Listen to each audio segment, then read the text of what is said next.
could be that. I mean, we can't dismiss that they probably approached the wrong investors as well. We don't really know. Were they able to get funding? They manage, they're solid companies. They're launching. They're maybe 6, 7, 8 years old already. They're functioning. They're operating, but they failed to raise here. I don't know what it is. That's sort of slowing down. That's slowing down, and while it's a lot, it's just not enough to have statistics, right? So I know. I'll tell you what. So I had many entrepreneurs such as you on this podcast, and I don't know if it's a coincidence or not, but everybody said the same thing.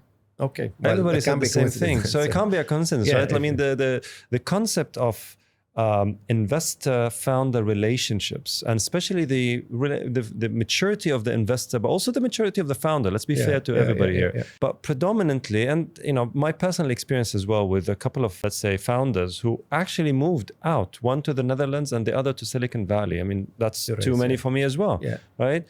And also I had multiple interactions with investors here, and usually they're frustrated from their founders, right? From their startups. And there's this, I don't know if the chemistry, I don't know if it's the maturity, I don't know if it's the education and the expectations. I mean, I heard horror stories from startups and founders that their own investors literally are waiting at their doors 8 a.m. on a Monday morning, waiting for them, asking them, where have you been? Why aren't you in the office?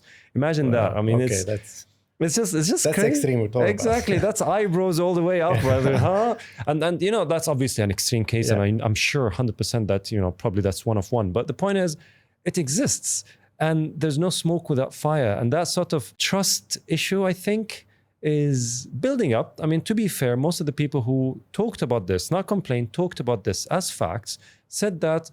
How old are we in this game relative to other parts of the world? I mean, other parts of the world probably were 20 years behind, because these things mature over time. The maturity is definitely a key ingredient in this case, yes. It is.